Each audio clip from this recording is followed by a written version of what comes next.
नमस्कार. नेहमीप्रमाणे श्लोकापासून सुरुवात करूया. रागादिरोगान् सततानुषक्तान् अशेषकाय प्रसृतान् शेष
मध्ये असं टेक्निकल डिस्टर्बन्स बद्दल क्षमस्व.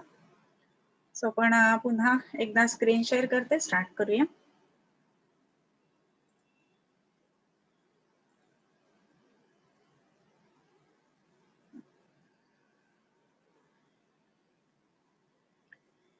रोगानुत्पादनी अध्याय आपण पाहत होतो आणि त्यातले काही श्लोक आपले शेवटचे जे आहेत ते बाकी आहेत. धारेतुं सदा वेगान हितैषी प्रेत्यचेहेच लोभेर्षा द्वेष मात्सर्य रागादीनां जितेन्द्रियाः यतेत च यथा कालं मलानां शोधनं प्रति अत्यर्थ संचितास्तेहि क्रुद्धास्युर्जीवितच्छिदः. मला वाटतं हेच चालू होतं ना आधीच.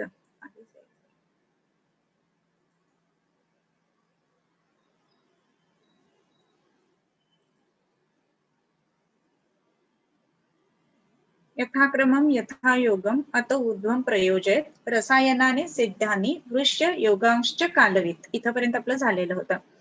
यानंतर आज आपण पुढचा श्लोक बघणार आहोत. त्याच्यामध्ये भेषज क्षपिते पथ्यम आहारैर्बृहणं क्रमात शाली षष्टिक गोधूम मुद्ग मांस घृतादिभिः. भेषज क्षपिते पथ्यम, भेषजानी दोष क्षपित झाल्यानंतर, कमी झाल्यानंतर पथ्यकर आहारावरती शिफ्ट व्हायचं आहे. पथ्यकर आहार कुठला, तर पथ्यम आहारही बृहणम क्रमात. आहार जो आहे तर बृहण करणारा, क्रमाक्रमाने बृहण करणारा अशा पद्धतीचा आहार असायला हवा. मग हा आहार कुठला, तर शाली षष्टिक म्हणजे साठे साळी ज्याला आपण म्हणतो. मध्ये एकदा कोणीतरी शंका विचारलेली होती की साठे साळी आणि ज्याला आपण हे म्हणतो रक्तशाली ह्या सेम आहेत का वेगवेगळे आहेत, तर साठेसाळी आणि रक्तशाली ह्या दोन्ही गोष्टी वेगळ्या आहेत बरं का. 60 दिवसांमध्ये जो तयार होतो तो म्हणजे साठेसाली, आणि रक्तशाली म्हणजे ती जात वेगळी असते. तांबड्या शाली ज्याला असतात तर त्याला रक्तशाली असं म्हटलं जातं. सो या दृष्टीने आपण जे बघतो तर त्याच्यामध्ये शाली षष्टिक, त्याच्यानंतर अजून काय, तर गोधूम गहू हा सुद्धा नित्य खाण्यामध्ये असावा. आणखीन काय असावं, तर मुद्ग मांस घृतादिभिः. मुद्ग म्हणजे मूग नित्य खाण्यामध्ये असावेत. नित्य सेवनीय आणि असेवनीय किंवा गृहण करणारा आहार कुठला आणि पथ्यकर आहार करणारा आहार कुठला, तर ह्या संदर्भामध्ये सांगत असताना या गोष्टींचं मुख्य वर्णन आलेलं आहे. सो शाली षष्टिक गोधूम मुद्ग मांस घृतादिभिः. आणखीन काय करायला पाहिजे, तर आता ह्याच्यामध्ये प्रत्येक गोष्ट जी आहे ना, तर त्याच्यामध्ये आपण बघतोय की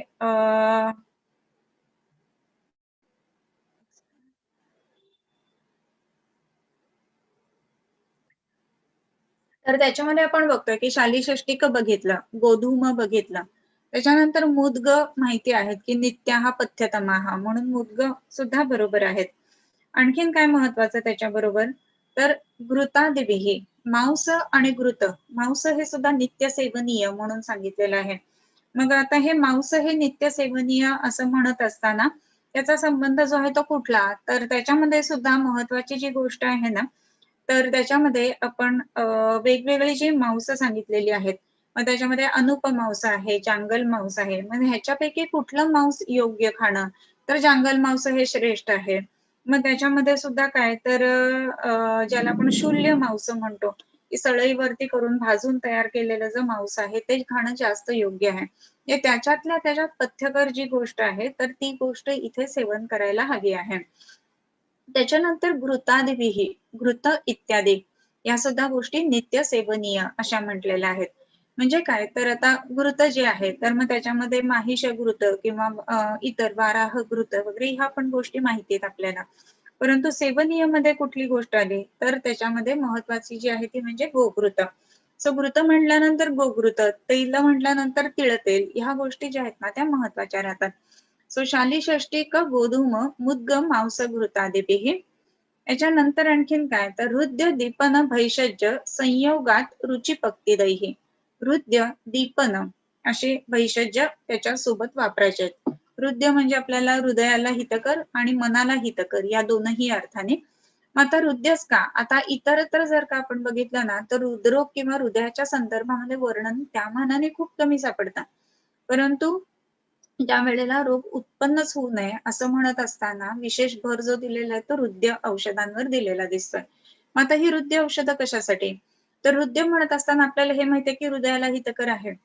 मग रसजम हृदयम विद्यात असं म्हटलंय, रसापासून हृदयाची उत्पत्ती झालेली आहे. आणि हे काय करतंय की अजस्त्र अशा देहामध्ये विक्षिप्यते सदा असं म्हटलेलं आहे. युगपत सर्वतोजस्रम देहे विक्षिप्यते सदा. काय, तर रस धातू जो आहे तो संपूर्ण शरीरामध्ये हृदयाच्या मार्फत हा विक्षिप्त होत असतो. आणि म्हणून संपूर्ण शरीरामध्ये रसाचं पोषण करण्याच्या दृष्टीने जी गोष्ट महत्वाची, तर त्याच्यामध्ये हे हृदय, आणि म्हणून हृदय गोष्टी महत्वाच्या. त्याच्यानंतर हृदय जे आहे ना ते मनाचं अवस्थिती स्थान म्हणून सांगितलेलं आहे. तर मनाचं अवस्थिती स्थान जर हृदय असेल तर मनाला आणि हृदयाला हितकर अशा ज्या ज्या गोष्टी असतील ना त्या शारीर आणि मानस या दोन्ही व्याधींपासून लांब ठेवतील, आणि म्हणूनच हृदय औषधांचा महत्व सांगितलेलं आहे. तिसरी महत्वाची गोष्ट म्हणजे हृदयाच्या संदर्भामध्ये आपण बघतो ना, तर त्यावेळेला त्रिमर्मियाचा आपण उल्लेख केलेला होता, शिरो हृदय आणि बस्त्यादे. त्याच्यापैकी शिर आणि बस्ती ह्याच्या दोन गोष्टी आहेत, त्याच्या बरोबर सर्वसाधारणतः सेंटरला असं हे हृदय आहे, बरोबर. आणि तीनही म्हणजे एक मर्म जर का विकृत झालं असेल तर बाकीच्या दोन मर्मांचा पण विचार करावा, हे आपण बघितलेलं होतं. सो त्या दृष्टीने आणखीन एक महत्वाची गोष्ट हृदयाच्या संदर्भात अशी आहे की 3 मर्म जी आहेत महत्वाची त्यापैकी हा एक आहे आणि म्हणूनच हृदय औषध ही महत्वाची राहतात. त्याच्यानंतर आणखीन एक महत्वाची गोष्ट हृदय म्हटल्यानंतर त्याच्यानंतर लगेच पुढचा शब्द आलेला आहे तो दीपना. मग दीपना म्हणजे अग्नी चांगला ठेवणारा, म्हणजे मन आणि शरीर चांगला ठेवणारा आणि त्याच्याच बरोबर दीपन करणारा असा जो आहार आहे हा महत्वाचा राहतो. मग हा जर दीपना असा आहार महत्वाचा आहे तर तो का, तर शांतेग्नौ म्रियते चिरम जीवती अनामयः हे आपल्याला माहिती आहे. शांते अग्नौ म्रियते, अग्नी शांत झाल्यानंतर म्रियते आणि चिरम जीवती अनामयः, जर का अग्नी चांगला असेल तर चिरम जीवती. आणि म्हणूनच दीपना अशी भैषज्य ही वापरायला हवेत, रोग उत्पन्न न व्हावे म्हणून. म्हणजे काही होत नाही मला, मी कशाला औषध घेऊ, असं बऱ्याच जणांना वाटत असतं हा. परंतु कशाला औषध घ्यायचं आहे, तर महत्वाची गोष्ट काय माहितीये का, आपण जो आहार घेतो आहोत ना, तर त्याच्यामध्ये आहार घेत असताना आपण शालीषष्टिक, गोधूम, मुद्गम, मांस, घृत यांच्यापेक्षा व्यतिरिक्त कितीतरी वेगवेगळा आहार आपण घेत असतो आणि तो आहार उत्तम पद्धतीनं पचावा म्हणूनही काही वेळेला औषधांची आवश्यकता राहते आणि म्हणूनच त्या आवश्यकतेला परिपूर्णता येण्यासाठी, त्याची पूर्ती करण्यासाठी म्हणून ही जी हृदय याच्यानंतर दीपन औषधं ती महत्वाची राहतात. हृदय आणि दीपन ह्या दोन गोष्टी आपण बघितल्या. त्याच्या पुढे संयोगात रुची पक्ती दही, कशासोबत, तर रुची पक्ती द, रुची द आणि पक्ती द असे दोन शब्द आलेले आहेत. रुची द म्हणजे काय, तर तोंडाला रुची आणणार आणि पक्ती द म्हणजे काय, तर अग्नीचं पावकत्व वाढवणाऱ्या अशा ज्या गोष्टी आहेत त्या तिथे वापरायला हव्यात. रुची का पाहिजे, तर पुन्हा दोन्ही गोष्टी महत्वाच्या. रसोनिपाते द्रव्याणाम, रसाचा जो संबंध आहे तो जिभेवर पडल्या पडल्या येतो आणि रसापासून संपूर्ण शरीराची पोषण परंपरा अवलंबून आहे.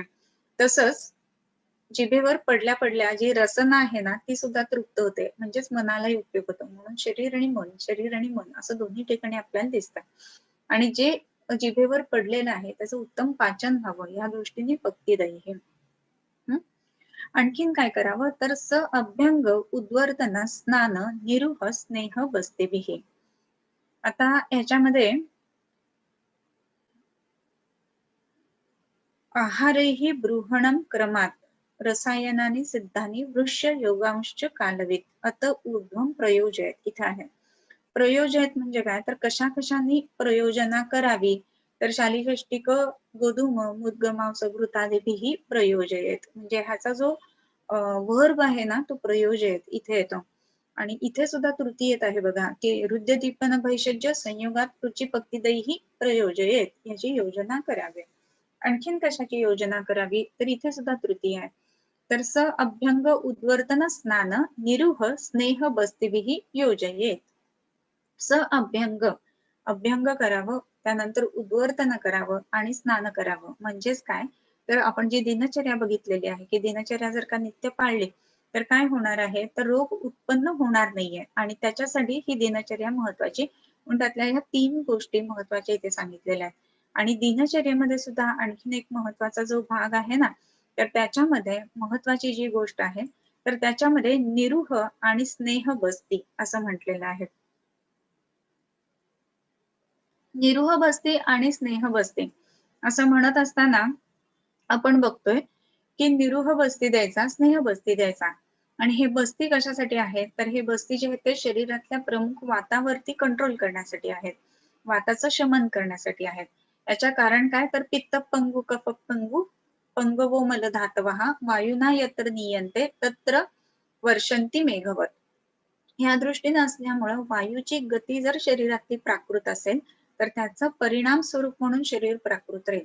म्हणजे शरीर चांगलं ठेवण्यासाठी कोणकोणत्या गोष्टींची गरज आहे, तर हे आपण बघितलं की त्रिमरिमीय पैकी आपण एक हृदय म्हणून सांगितलेलं आहे. दीपन म्हणजे अग्नीचा संबंध, त्याच्यानंतर रसनेचा संबंध, पर्यायाने मनाचा संबंध, त्यानंतर दिनचर्येचा संबंध, अभ्यंग, उद्वर्तन, स्नान आणि मग वाताची गती जर प्राकृत असेल तर शरीरामधलं जे परिणमन आहे ते सुद्धा, परिणमन करण्यासाठी जो पित्त आहे ते सुद्धा प्राकृत राहील, क्रिया करण्यासाठी जो वायू कारणीभूत आहे तोही प्राकृत राहील.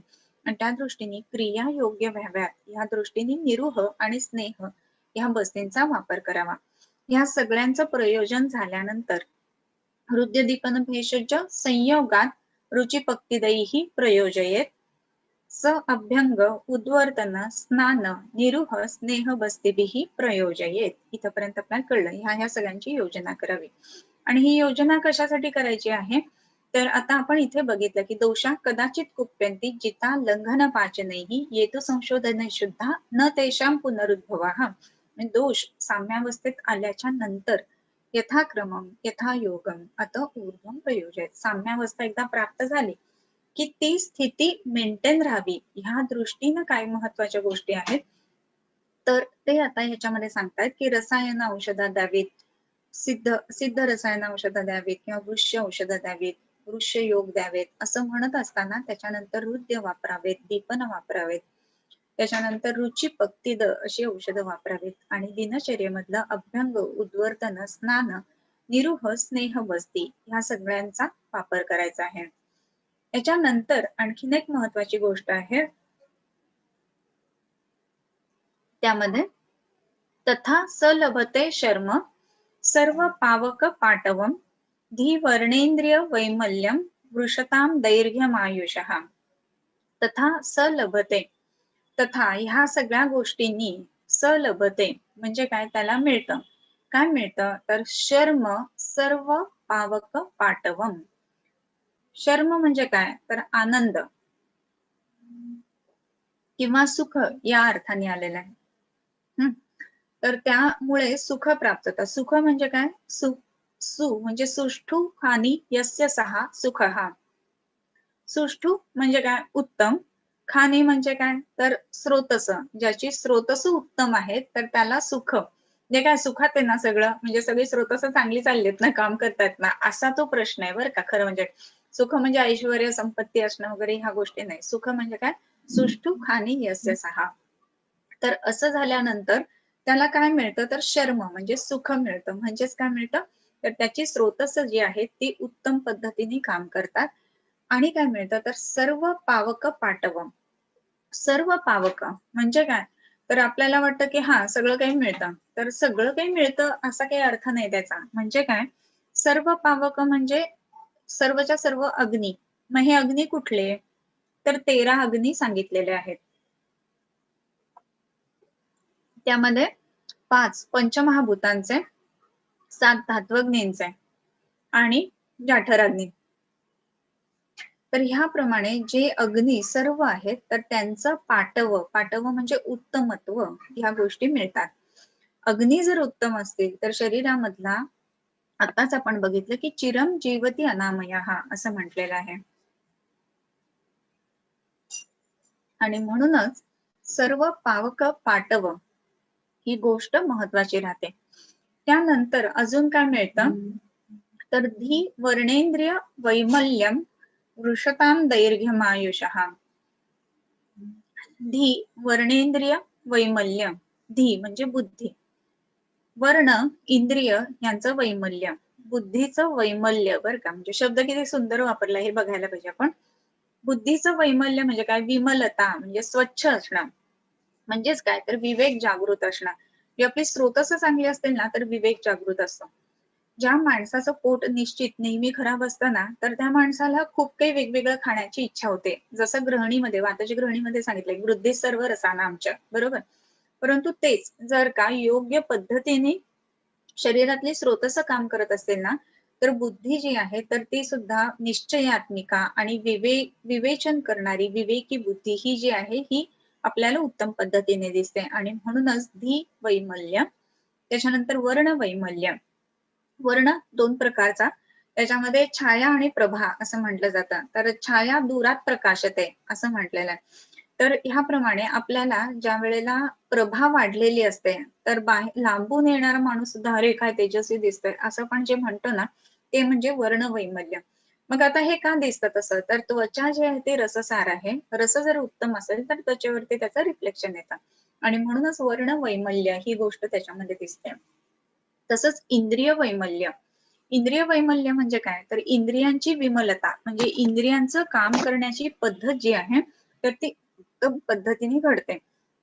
इंद्रिय जी आहेत ना तर ते काम करत असताना बऱ्याच वेळेला आपल्याला असं दिसतं की इंद्रिय काम करत असताना त्याच्यामध्ये ऐकायला कमी येणं किंवा दिसायला कमी होणं, डिमनेस विजन असणं, अशा ज्या सगळ्या गोष्टी आहेत ना, तर त्याच्या संदर्भामध्ये आपण बघतो की इंद्रिय जर उत्तम असतील, तर इंद्रिय उत्तम असतील तर त्याच्यामध्ये प्रत्येक गोष्टीचा परसेप्शन म्हणजे रिसीव्ह करणं ही गोष्ट खूप चांगल्या पद्धतीने घडते आणि म्हणून इंद्रिय वैमल्य.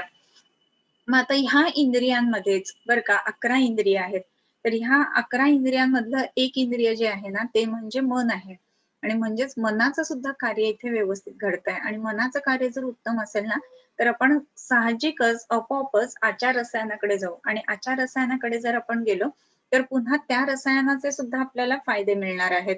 आणि त्या दृष्टीने ही गोष्ट महत्वाची आणि म्हणूनच धी, वर्ण, इंद्रिय वैमल्य हे केवढ्या मोठ्या गोष्टी अगदी अर्ध्या श्लोकात सांगितलेल्या आहेत हे लक्षात घ्या. अर्धा पण नाही, 1/4 श्लोक, एक चरण. आणि काय मिळतं तर वृषता.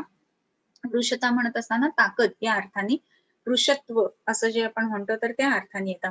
आणखीन एक दुसरा महत्वाचा वृषता म्हणजे की पुनरुत्पादन करण्याची क्षमता असणार ह्या अर्थाने वृषता. आणि दैर्घ्यम आयुष्य, आयुष्य हा दैर्घ्य, आयुष्याचं दीर्घत्व मिळतं.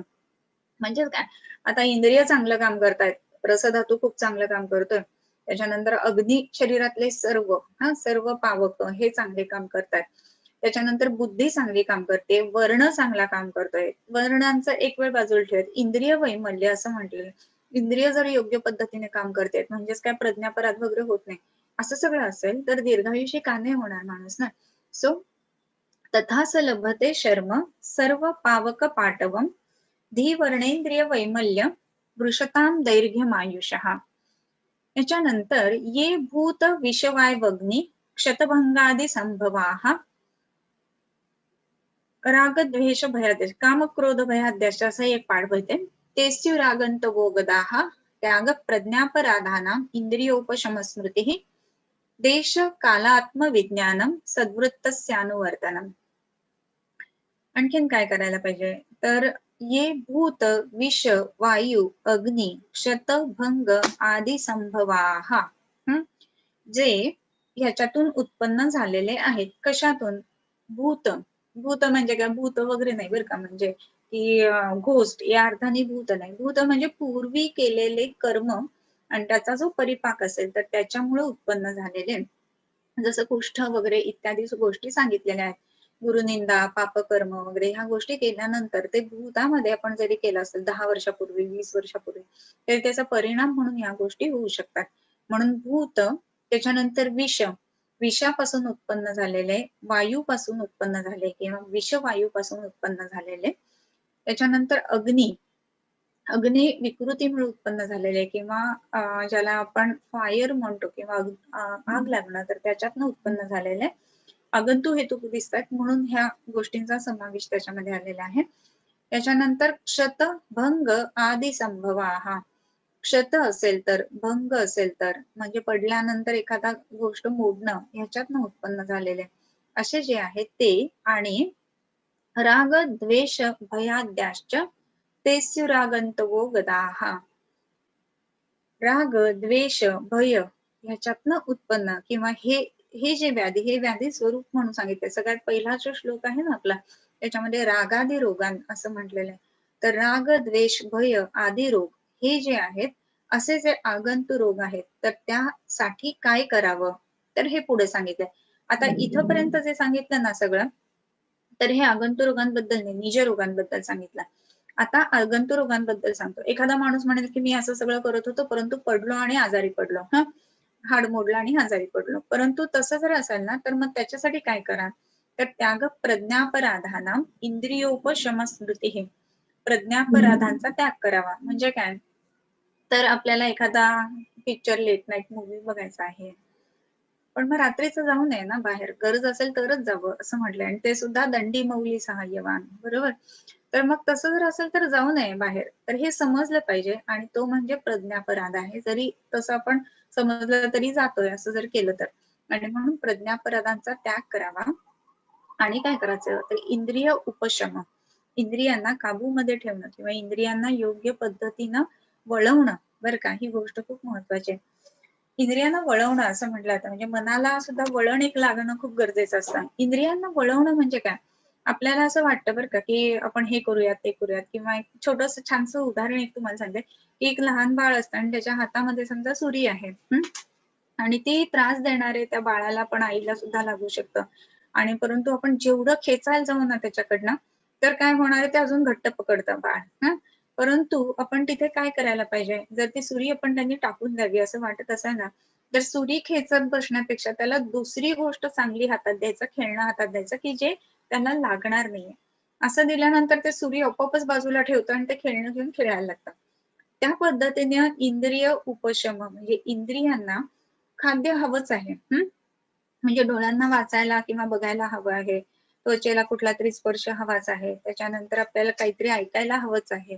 काहीच नसेल ना, तर एकदम म्हणजे कंटाळा आल्यासारखं होईल, बरोबर? पण मग त्या इंद्रियांना तो विषय देताना उपशम होईल असा विषय देणं, असं करायला पाहिजे. जे ऐकायचं तर ज्ञानेश्वरी ऐकावी, वाचायचं तर ज्ञानेश्वरी वाचावी. त्याच्यानंतर बोलायचं तर एखादी चांगली गोष्ट बोलावी. म्हणजे जे हे सांगितलेले आहेत ना, जी वेगवेगळी पापकर्म सांगितलेली आहेत. ती हिंसास्ते यान्नथा कामम पैशून्यम परुषानृते संभिन्नालाप व्यापादम अभिद्या दृक् विपर्ययम पापम कर्मेती दशधा. तर अभिद्या दृक् विपर्यय अशा गोष्टी नाही करायच्या. म्हणजे सरळ चांगलं अशा पद्धतीचं आहे, त्या पद्धतीने इंद्रियांना वळवणं. तर असं इंद्रिय उपशम आणि स्मृती ही असा एक वेगळा शब्द वापरलेला आहे. स्मृती म्हणजे काय, तर ज्ञान लक्षात ठेवणं. याच्याबद्दल कालच एक दवाखान्यामध्ये विषय झालेला आहे, की कायवानू संतांचे उपकार रात्रंदिन मज जागविते. आता रात्रंदिन जागविते असं एक हे आहे, अभंग आहे, की जो सर्वसाधारणतः कीर्तन वगैरे असतात त्याच्यामध्ये बऱ्याच वेळेला हा सांगितला जातो. आता ह्या कीर्तनामध्ये असं सांगितलंय, की रात्रंदिन माझं जागवणारे जे माझे सद्गुरू आहेत, तर ते खूप माझ्यावर उपकार करतात. तर रात्रंदिन जागरण ठेवणं, जागं राहणं ही गोष्ट खूप कठीण आहे आणि किती त्रास होईल खरं म्हणजे. पण ते जागं राहणं म्हणजे कशा अर्थाने, तर जाग असणं, मनाला जाग असणं, अलर्टनेस असणं, ह्या गोष्टीला महत्व आहे. आणि म्हणून स्मृती ही म्हणजे ती अलर्टनेस राहणं, तर ही गोष्ट महत्वाची आहे. म्हणजेच काय, तर असे आगंतुक ज्या वेळेला आगंतुक कारण ज्या वेळेला समोर येतील, राग, द्वेष, भय, तर त्यावेळेला स्मृती म्हणजे लक्षात ठेवून, नाही राग आलेला असताना ह्या गोष्टी मला करायच्या नाहीयेत, कारण की ह्याच्यातनं ह्या पुढचे कॉम्प्लिकेशन्स होऊ शकतात आणि म्हणून शांत राहणं ही गोष्ट गरजेची आहे. आणि ते शांत राहण्यासाठी मग काय करायला हवं, तर मग ते मेजर्स फॉलो करणं. ह्या दृष्टीने जो अर्थ आहे तो म्हणजे तो स्मृतीचा अर्थ. प्रत्येक वेळेला स्मृती म्हणजे सगळ्या गोष्टी लक्षात ठेवणं असं नाही, तर ती गोष्ट लक्षात ठेवून कोरिलेट करून त्याप्रमाणे इंद्रियांना वळवणं ही गोष्ट महत्वाची. आणि म्हणूनच त्याग प्रज्ञापराधानाम इंद्रियोपशम स्मृती देश कालात्म विज्ञानम सद्वृत्तस्य अनुवर्तनम. देश, काल आणि आत्मविज्ञान. देशाचं ज्ञान, कालाचं विज्ञान आणि आत्मविज्ञान ह्या गोष्टी सुद्धा तेवढ्याच महत्वाच्या आहेत. तर त्या जर का आपण फॉलो केल्या, तर हे भूत विषवाग्नी क्षतभंगादी संभवाः राग द्वेष भयाद्याश्च हे जे आगंतु रोग आहेत ते होऊ नयेत म्हणून ह्या गोष्टी सांगतात. म्हणजे देशाचं भान ठेवणं म्हणजेच काय, तर 2-3 पद्धतीनं ते अनुपेका साधारण आहे, त्याच्यानुसार आहार कसा घ्यावा, काही कसा नाही घ्यावा, या गोष्टींचं ज्ञान ठेवून त्याप्रमाणे वर्तन करणं. दुसरी गोष्ट, देश म्हणत असताना आपण पाणथळ जागी आहोत का उंच एखाद्या दरी खोऱ्यामध्ये कड्यावरती आहोत, त्याप्रमाणे चालत असताना त्या देशाचं ज्ञान.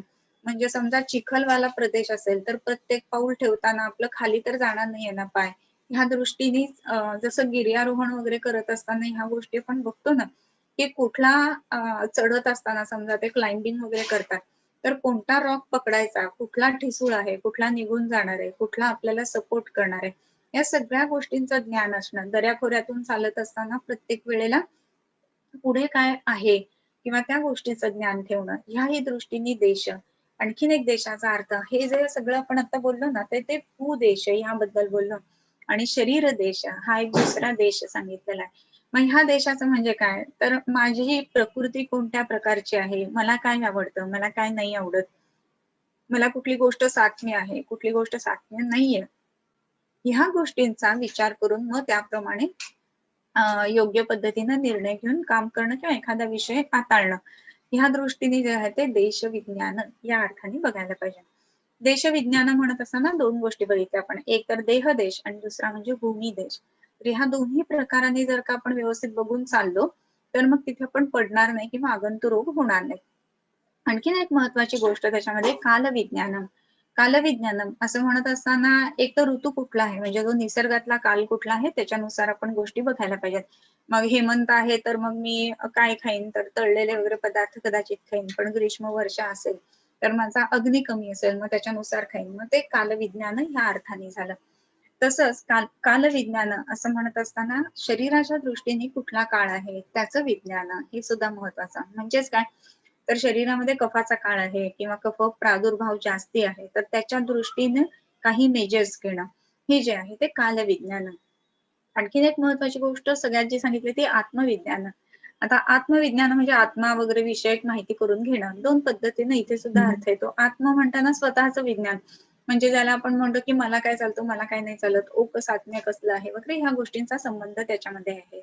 आणि एक दुसरी गोष्ट जी आत्म किंवा परमात्म विज्ञान असं जे आहे ना ते सुद्धा तेवढंच महत्वाचं आहे. म्हणजे ज्या वेळेला राग, द्वेष, भय इत्यादी गोष्टींचा आपण विचार करतो ना तर त्यावेळेला हे आत्मतत्व काय आहे? मी या पृथ्वीवर कशासाठी आलेलो आहोत? माझं त्याच्यामध्ये कार्य काय आहे? ह्या गोष्टींचं ज्ञान असेल ना, तर आपण ह्या बाकीच्या गोष्टींना बाजूला ठेवून पुढे जे गोष्ट आपल्याला महत्वाची करायची आहे त्याच्याकडे लक्ष देऊ शकतो. सो त्या दृष्टीने आत्मविज्ञान आणि काय तर सद्वृत्तस्य अनुवर्तनम. सद्वृत्ताचं अनुवर्तन करावं. सद्वृत्त म्हणत असताना ते अर्चयेत देवगो विप्र वृद्ध वैद्य नृपातिथीन विमुखांनार्थीन कुर्यात नावमन्येत दाक्षिपेत. बरंच मोठी यादी दिलेली आहे. उपकार प्रधान स्यात अपकार परेपर संपद विपत्सु एक मनः. ह्याच्यावर आपण बरंच बोललेलो होतो. हेतावीर्षेत फलेन तू काले हितम नितम ब्रूयात वगैरे जे जे काही सगळं सांगितलेलं आहे ते सगळं सद्वृत्त जे आहे ना तर त्याचा फॉलो करायला पाहिजे. त्याचं अनुवर्तन असा शब्द वापरलेला आहे. वर्तन नाही म्हटलं नसतंच. वर्तन म्हणजे चालू राहणं. अनुवर्तन म्हणजे पुन्हा पुन्हा तेच करणं याला अनुवर्तन असं म्हणतात. प्रॅक्टिस असं ज्याला आपण म्हणतो ना टू प्रॅक्टिस सद्वृत्त या अर्थाने ते आलेलं आहे. म्हणजेच काय पुन्हा पुन्हा तीच गोष्ट करायला पाहिजे. म्हणजे आगंतुरोग म्हणजे आता हे इथपर्यंत आपण निज रोगांचं बघितलं रोगानुत्पादनीयमध्ये की तुम्ही कुठलेही वेग धारण करू नका. त्याच्यानंतर लोभेर्षा द्वेष मात्सर्य हे जे आहेत तर ते धारण करा. त्याच्यानंतर वृक्ष योगांश कालविद भेषज क्षपिते पथ्यम आहारेर गृहणम क्रमात गृहण केल्यानंतर या गोष्टी कराव्यात. आणि मग त्याच्यानंतर काय करावं तर आता आगंतुरोग झाले तर काय करू असा प्रश्न विचारलेला असेल किंवा असा डिस्कशन झालेला असेल कदाचित. मग त्याच्यामध्ये असं की आगंतुरोगांसाठी काय काय कारण असतात तर मग ही कारणं असतात. कोणती तर भूत विष वायू अग्नी क्षतभंग आदी संभवाहा. याच्यासाठी या सगळ्या गोष्टी करा. काय तर त्याग प्रज्ञापराधानाम इंद्रियोपशम स्मृती देश काल आत्मविज्ञानम सद्वृत्तस्य अनुवर्तनम. सद्वृत्तानी राहावं. नुसतं सद्वृत्तानी राहावं असं जरी केलं ना तरी सुद्धा बऱ्याचशा गोष्टी आपल्या शरीरातल्या मनातल्या विकृती ज्या आहेत त्या निघून जातात. आणि म्हणून सद्वृत्ताचं पालन करणं ही गोष्ट खूप महत्वाची आहे. पालन नाही तर का नुसतं परिपालन असा शब्द आपण वापरायला पाहिजे. त्याच्यानंतर आणखीन एक गोष्ट महत्वाची की अथर्व विहिता शांती प्रतिकूल ग्रहार्चनम भूताद्य स्पर्शनोपायो निर्दिष्टश्च पृथक पृथक. अथर्व विहिता शांती. अथर्व विद्या किंवा अथर्व वेद जो आहे तर त्याच्यामध्ये जी जी शांती पाठ वगैरे जे सांगितलेले आहेत तर ती शांती करून घ्यावी. कशामध्ये तर प्रतिकूल ग्रह अर्चन. प्रतिकूल अशा ग्रहांचं अर्चन करण्यासाठी म्हणजे प्रतिकूल असणारे जे ग्रह आहेत तर त्यांची पूजा करावी आणि त्या पद्धतीनं अथर्व विहित शांती या गोष्टी कराव्यात. ग्रह ग्रहणात ग्रहा हा म्हणजे ग्रह म्हणजे पृथ्वी तारे चंद्र सूर्य वगैरे ह्याच्या व्यतिरिक्त सुद्धा आता सध्या आपण पॅन्डेमिकच्या सिच्युएशन मध्ये बघतोय की ग्रहबाधेतली औषधं किंवा ग्रहघ्न औषधं अशी जेव्हा वापरली जातात तर त्याचा परिणाम ह्या दृष्टीने चांगला येतो. आणि म्हणून धूपनाचा परिणाम ह्याच्यामध्ये उत्तम येतोय. तर त्या दृष्टीने ग्रह अर्चन हे करत असताना प्रतिकूल ग्रहांचं अर्चना करत असताना अथर्व विहित असे जे जे मंत्र शांती मंत्र जे सांगितले ते म्हणावेत असं आलेलं आहे. आता मंत्रांचा आणि शरीरावरचा काय प्रभाव होतो किंवा मंत्र म्हटल्यानंतर रोगघ्नता कशी येते ही जी गोष्ट आहे ना त्याच्यामध्ये आपल्याला षटचक्र माहिती आहेत आणि षटचक्रांवरती विशिष्ट अक्षर असतात आणि त्या अक्षरांच्या उच्चारणामुळे त्या चक्रांचं शोधन होतं किंवा ते ऍक्टिव्हेट होतात असं म्हटलं जातं. आणि त्या गोष्टींमुळे सुद्धा शरीरामधली आपली कार्य करणारी जी ताकद, शक्ती आहे ती उत्तम पद्धतीनं वाढते. आणि म्हणूनच याच्यामध्ये काय करायचंय तर अथर्वविहित जे शांती मंत्र सांगितलेले आहेत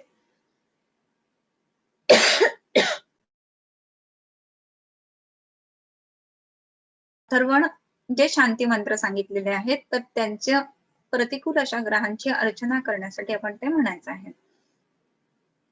तुम्हाला एक जस्ट क्युरिओसिटी म्हणून एक शांती मंत्र म्हणून आहे बरं का, तर तो शांती पाठ जो आहे ना तो एकदा जस्ट तुम्ही युट्यूब वगैरे वरती सर्च करा आणि बघा. खूप उत्तम आणि छान वाटतं ऐकल्यानंतर सुद्धा. त्याच्यानंतर आता बोलू का एक गोष्ट. आपल्याला असं वाटतं की अक्षरांचा आपल्या शरीरावरती काय प्रभाव होतो असा. तर त्याने काय फरक पडतो वगैरे त्याची दोन उदाहरणं. एक म्हणजे तारे जमीन पर मध्ये तुम्ही बघितलं की जे वनस्पती जे असते तर तिला जर का पाडायचं असेल तर ते लोक ट्रायबल जे असतात ते झाड पाडत नाहीत. मग काय करतात तर त्याला ते बरेच साऱ्या शिव्या देतात आणि तसं झाल्यानंतर काय होतं की मग ते झाड आपसूक कोमेजतं आणि मरून पडतं. तसंच जर का चांगल्या पद्धतीनं वीर रसात्मक अशा जर काही घोषणा असतील तर मग आपल्याला आपल्या शरीरामध्ये ती वीरश्री संचारित होते असं दिसतं. हर हर महादेव म्हटल्यानंतर प्रत्येक मावळा एकदम असा स्फुरण चढायचा. म्हणजे त्या हर हर महादेव या दोन शब्दांमध्ये त्याच्या म्हणण्याच्या आवेगामध्ये ती गोष्ट शरीरामध्ये झाली की नाही, वीरश्री संचारली की नाही, विशिष्ट हार्मोन्सचं काम चालू झालं की नाही, झालं बरोबर. तर तसंच काही विशिष्ट असे मंत्र असेल किंवा आता आपल्याला कोणीतरी समजा अपशब्द काही वापरले, आपण चिडतो की नाही, नॅचरल ऍक्शन आहे म्हणजे त्या शब्दांचा आपल्या शरीरावर परिणाम होतो की नाही होत, तर होतो. आणि मग तो होत असेल तर मग हे जर अथर्वविहित म्हणजे ग्रंथोक्त किंवा जे वेदांनी सांगितलेले आहे असे जे मंत्र असतील तर त्याचा सुद्धा पाठांचा जो परिणाम आहे तो आपल्या शरीरावर होणार की नाही तर नक्कीच होऊ शकतो. आणि म्हणून अथर्वविहिता शांती प्रतिकूल ग्रहार्चनम भूताद्य स्पर्शनोपायो निर्दिष्टश्च पृथक पृथक. भूत आदी अस्पर्शन उपाय, भूताद्य द्य असा शब्द वापरते. भूतादी अस्पर्शन असा त्याचा संधी विग्रह होतो. भूतादी अस्पर्शन उपाय निर्दिष्टश्च पृथक पृथक.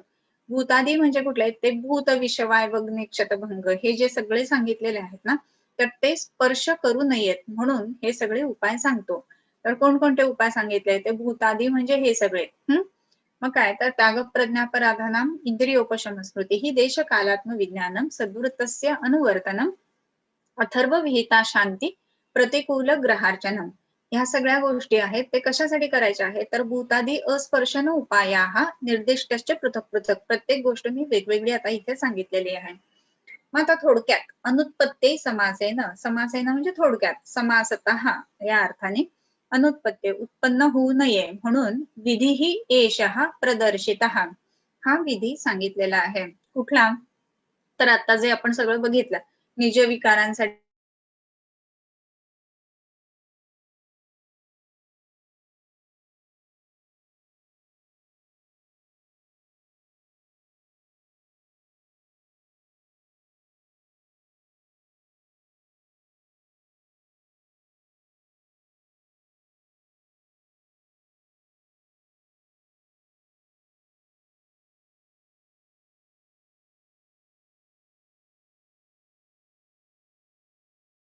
काय आणि आनंदासाठी काय निज गंतु विकाराणाम उत्नानांच्या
ओके. सो निजागंतु विकाराणाम उत्पन्नानांचे शांतये. मग आता ह्याच्यानंतर टेक अवे मेसेज असं ज्याला आपण म्हणतो, तर त्याच्यामध्ये महत्वाची गोष्ट की शीतोद्भवम दोषचयम वसंते. शीतोद्भव दोषचयम वसंते विशोधयन. म्हणजेच काय, शीतोद्भव असे जे दोष आहेत, म्हणजे थंड ऋतूमध्ये उत्पन्न झालेले जे दोष संचित झालेले आहेत ते म्हणजे कुठले, तर कफ. हेमंत आणि शिशिरामध्ये जो निश्चित असा झालेला, शीत ऋतूमध्ये निश्चित असा झालेला जो कफ आहे, तर त्याचं शोधन वसंते शोधयन, वसंतामध्ये त्याचं शोधन करावं. आणि काय, तर ग्रीष्मजम अभ्रकाले, ग्रीष्म ऋतूमध्ये ज्याचा संचय झालेला आहे त्याचा अभ्रकाली शोधन करावं. अभ्रकाल म्हणजे कुठला, तर अभ्र म्हणजे जिथे ढग येतात असा काल म्हणजे वर्षा ऋतू. ग्रीष्मज म्हणजे काय होतं, तर तिथे वाताचा संचय होतो, बरोबर, आणि त्याचा प्रकोप जो येतो वर्षा ऋतूमध्ये आहे. आणि म्हणूनच ग्रीष्म ऋतूमध्ये वाताचा जो संचय होतो, तर तो ग्रीष्म ऋतूत वाताचा संचय होत असताना जी महत्वाची गोष्ट आहे ना, त्याच्यामध्ये अभ्रकाली म्हणजे वर्षा ऋतूमध्ये त्याचं शोधन करावं. आणि घनात्यये वार्षिकम आशु, घनात्यय, घन अत्यय असताना म्हणजे प्रावृत काल ज्याला म्हणतो, किंवा वर्षा ऋतूमध्ये ज्या वेळेला खूप जास्त प्रमाणामध्ये पाऊस पडत आहे आणि घन अत्यय, घन खूप दाटून येतात असा जो काळ म्हणजे वर्षा ऋतूच्या शेवटी जो शरद आहे, त्या वेळेला जर का दोष जास्ती प्रमाणामध्ये वाढलेले म्हणजे शरदातले जो पित्त आहे तो वार्षिकम, वार्षिक म्हणजे काय, तर शरदामध्ये त्याचं हे करावं, शोधन करावं. आशु सम्यक काय होतं ह्या गोष्टींमुळं, म्हणजे जसं आपण 3 काल सांगतो, वसंतामध्ये वमन द्या, त्याच्यानंतर ह्याच्यामध्ये वर्षामध्ये वस्ती द्या, आणि शरदामध्ये विरेचन द्या. घनात्यय म्हणत असताना, घनात्यय म्हणजे नुसते घन दाटून येतात पण पाऊस पडत नाही असा जो आहे ना, तर त्याच्यामध्ये.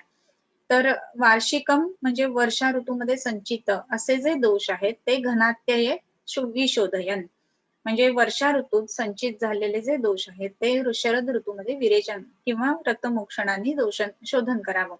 असं केल्यानंतर काय होतं, प्राप्नोती रोगान न ऋतुजान न जातू असा तो शब्द आहे बरं का.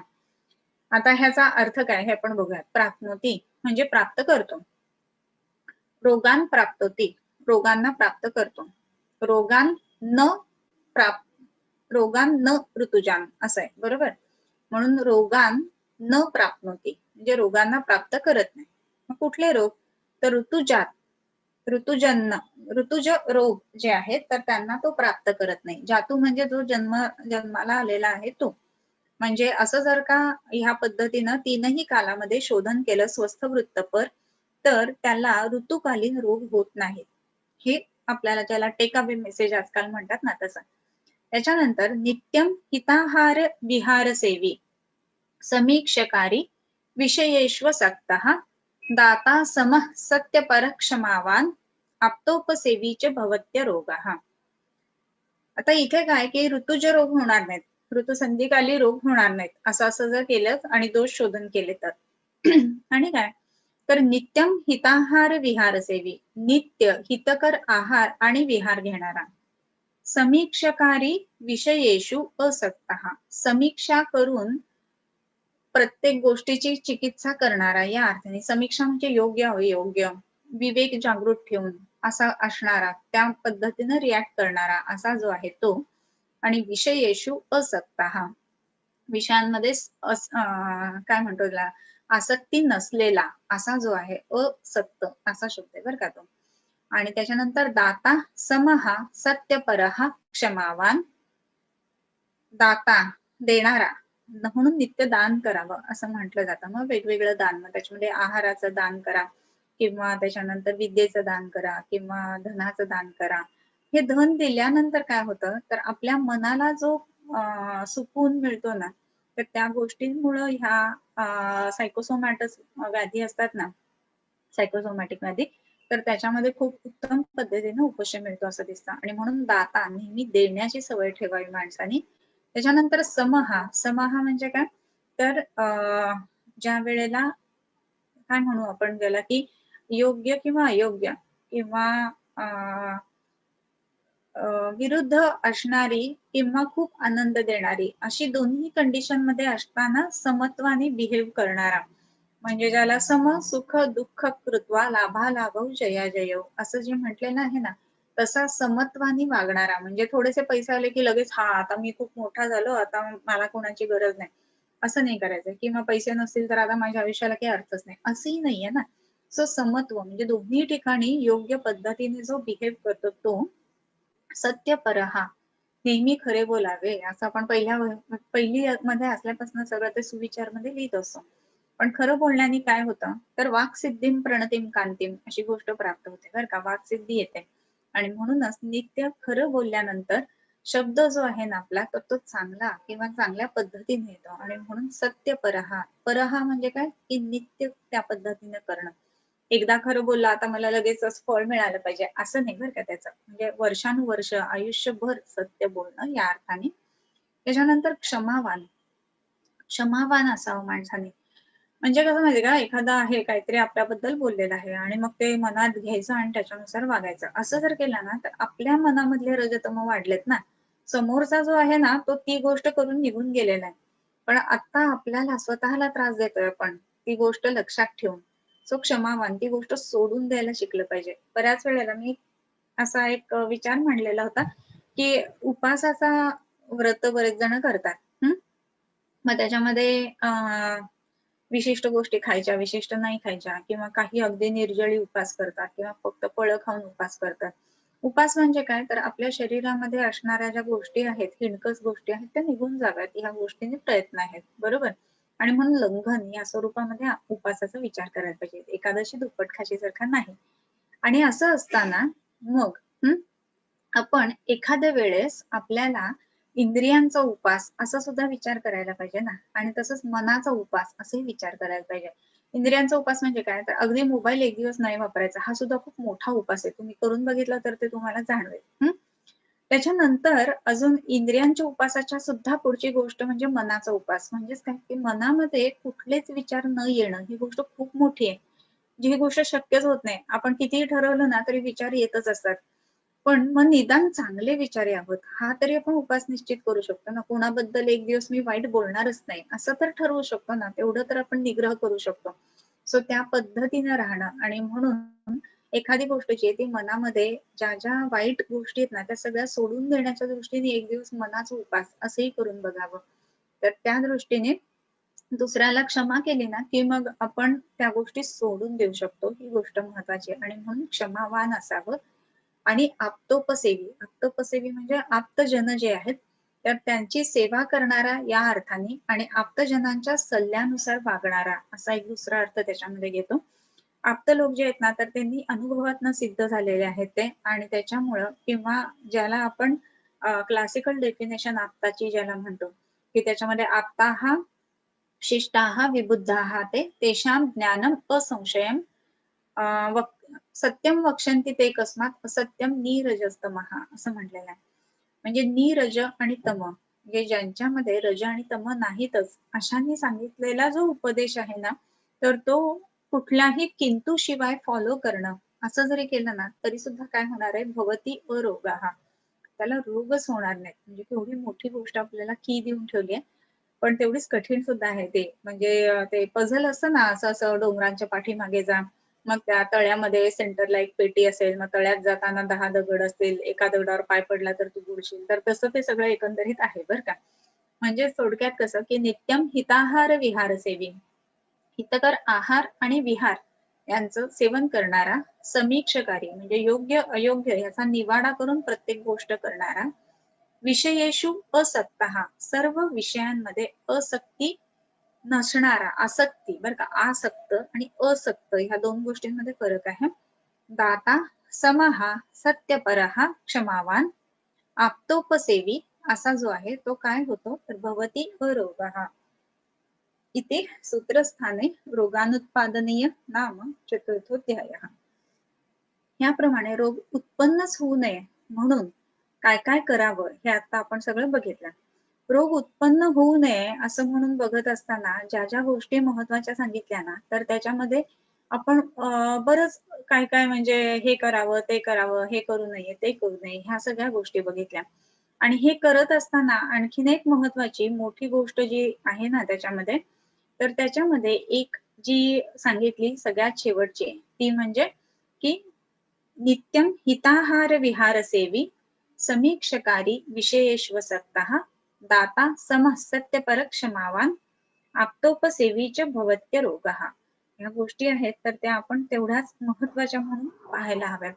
जो चौथा अध्याय हा जो रोगानुत्पादनी आहे ना, तर तो आपल्याला एक उत्तम उदाहरण किंवा थंब रूल किंवा खूप सारे नियम एकाच अध्यायामध्ये सांगणारा असा हा अध्याय आहे. सो त्या दृष्टीनं हा अध्याय आपल्याला पाठच जर करता आला तर फारच उत्तम. आणि त्यासाठी तो अध्याय जो आहे तर तो तुम्हाला मला असं वाटतं YouTube वरती मी हे सुद्धा टाकलेले आहेत श्लोक, तर ते एकदा बघून घ्यावेत आणि त्याप्रमाणे पाठांतराला लागावं. आज काही फारसा होमवर्क बाकी मी सांगितलेला नाहीये आणि होमवर्क सांगितलेला नसल्यामुळं तुम्ही मला असं वाटतं की श्लोक पाठ करणं आठवड्यामध्ये हा एकच होमवर्क याच्यामध्ये करावा असं एक मला वाटतं. ओके. सो आज आपण त्यापुढे हे घेऊया, शंका काही असतील तर त्या घेऊया.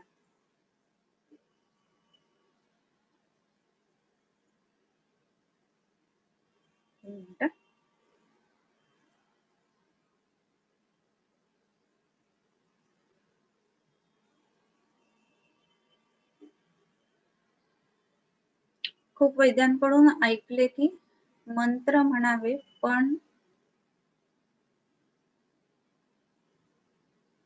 त्याचे इन्फॉर्मेशन मिळत नाही मॅडम. कुठले मंत्र? शांती मंत्राचा असं म्हणायचंय का? तर शांती मंत्र आहे ना, शांती पाठ म्हणून आहे, तुम्ही सर्च केलं YouTube वर तरी पण मिळून जाईल तुम्हाला.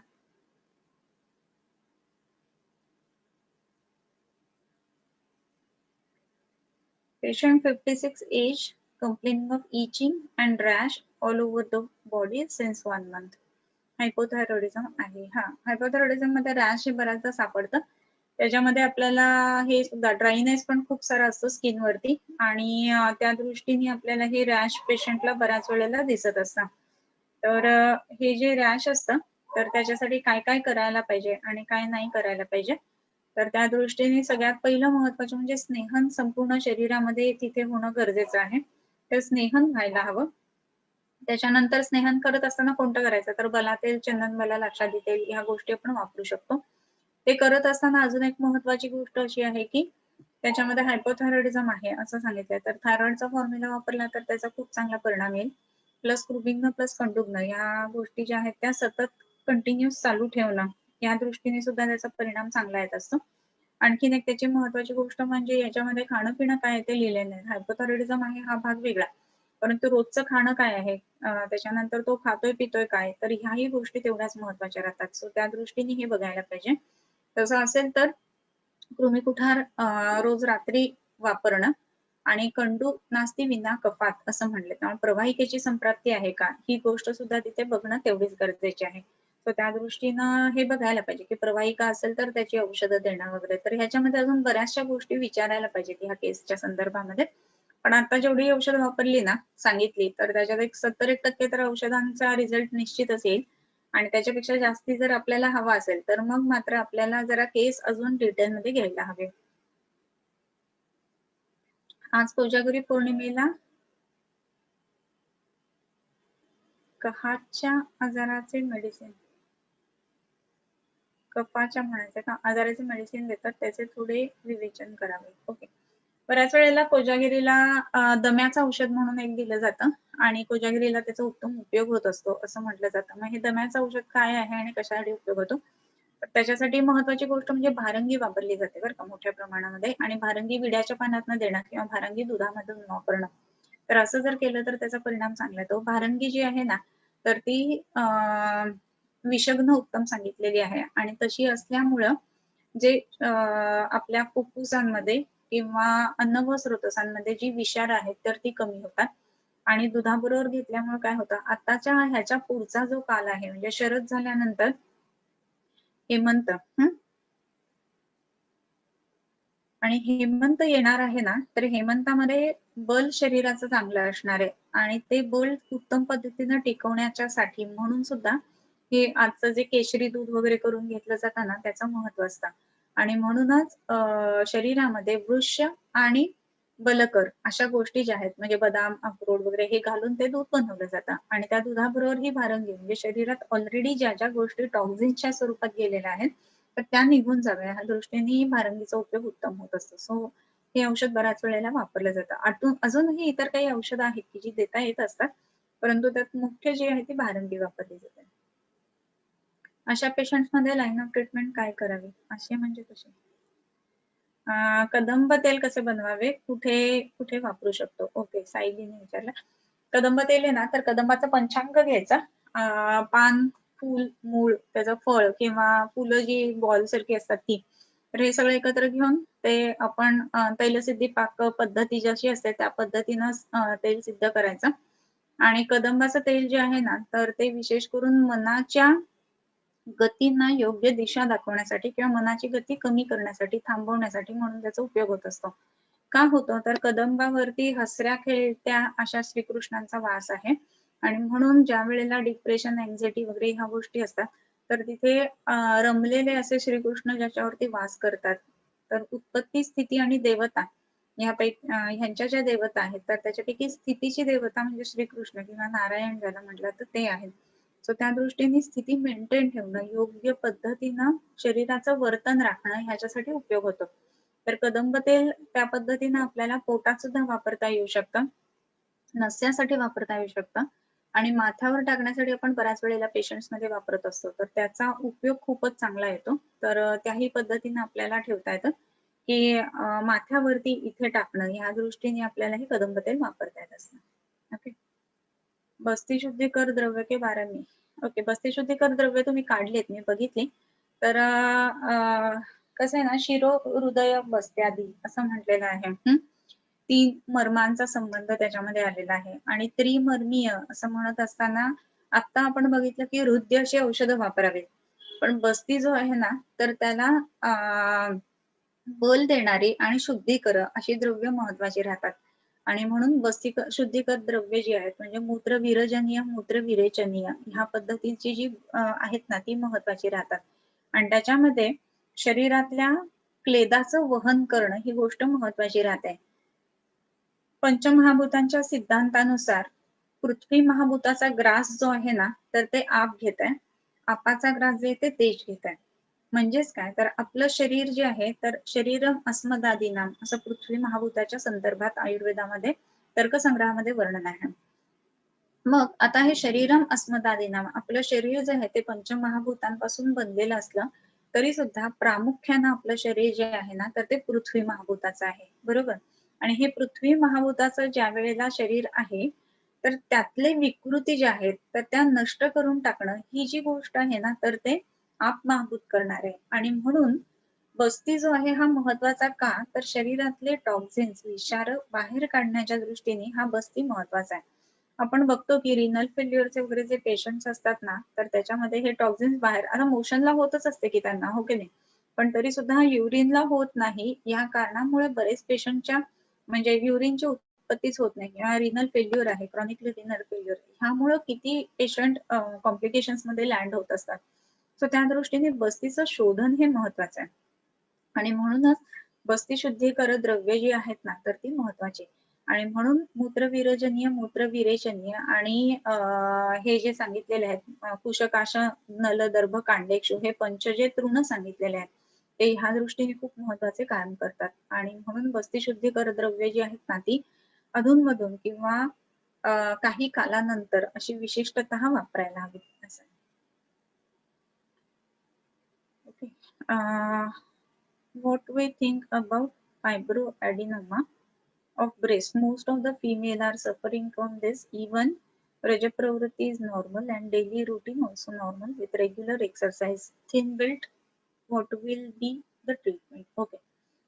बऱ्याच वेळेला कसं आहे ना, की आता खूप सारे केसेस आणि विशेष करून आपल्याला ना पूर्वीच्या काळामध्ये जर बघितलं एक 15 ते 20 वर्षापूर्वी, तर त्याच्यामध्ये पेरिमेनोपॉझल एज मध्ये हे फायब्रोएडिनोमा जास्ती करून दिसायचे. पण आता आपण जर का बघितलं ना, तर जस्ट आफ्टर फर्स्ट डिलिव्हरी असे पेशंट जास्ती दिसतात फायब्रोएडिनोमाचे.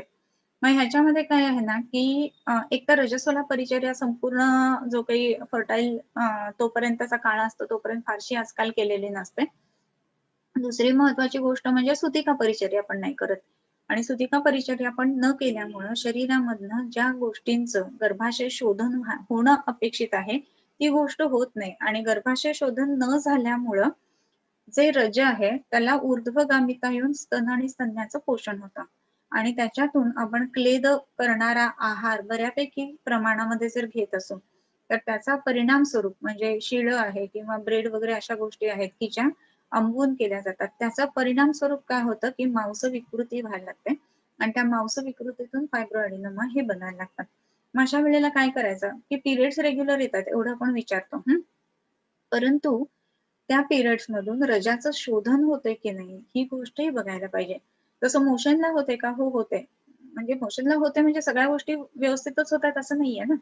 मग मोशनला काही वेळेला द्रवमल असेल किंवा मोशनला काही वेळेला आपण विचारतो तसं पिच्छिलत्व असेल, तर मलाचं शोधन होत नाहीये ना तिथे योग्य पद्धतीनं. तर त्यासाठी आपण औषधं देतो.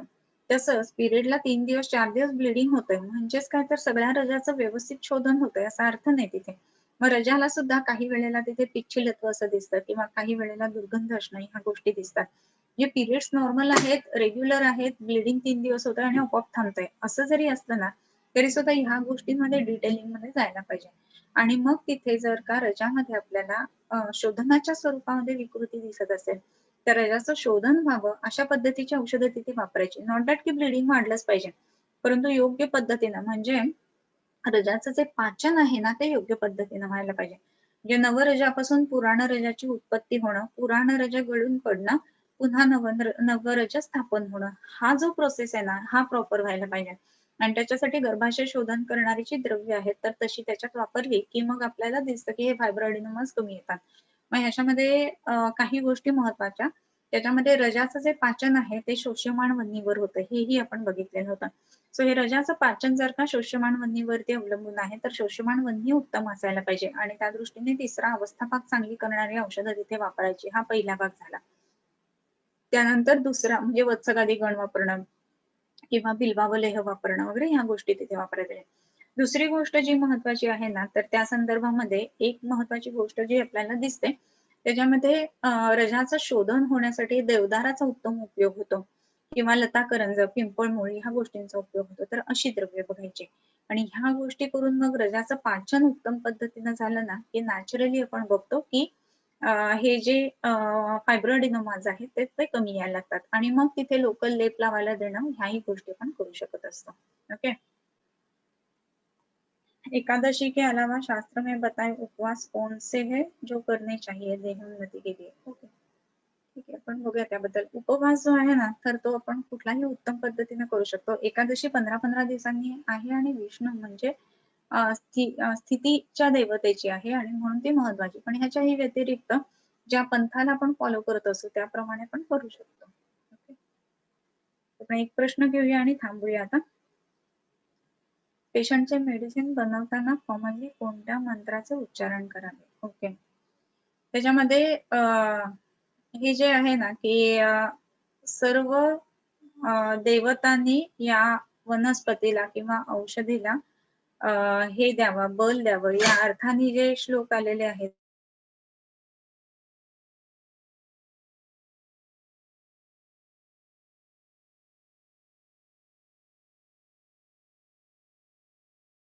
तर त्या अर्थाने मी तुम्हाला श्लोक पाहिजे तर ह्याच्यावरती वेगवेगळ्या गोष्टी करण्यासाठी वेगवेगळे ते श्लोक वेगवेगळे आपल्याला बघता येतात. तर ते मी निश्चितच सांगेन तुम्हाला. मला वाटतं आज आपण थांबूया. ओके. पसायदान म्हणूया आणि थांबूया. किंबहुना तुमचे केले धर्म कीर्तन हे सिद्ध केले, तेथ माझे जिवरले पायीकपण आता विश्वात्मके देवे, येणे वाग्यज्ञे तोषावे तोषोनी मज द्यावे पसायदान हे.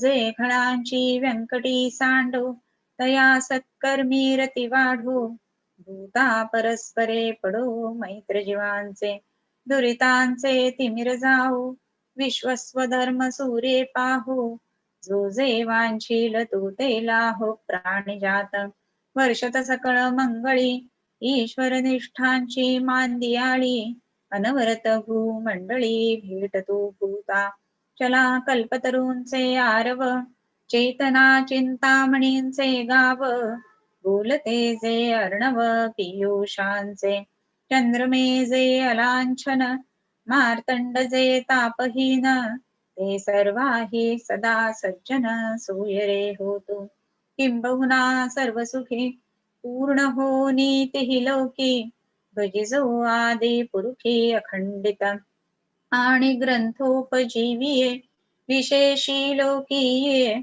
दृष्टादृष्ट विजय हुआ वेजी येथ म्हणे श्री विश्वेश्वराऊ हा होईल दान पसाऊ येणे वरे ज्ञान देवो सुखिया झाला येणे वरे ज्ञान देवो सुखिया झाला येणे वरे ज्ञान देवो सुखिया झाला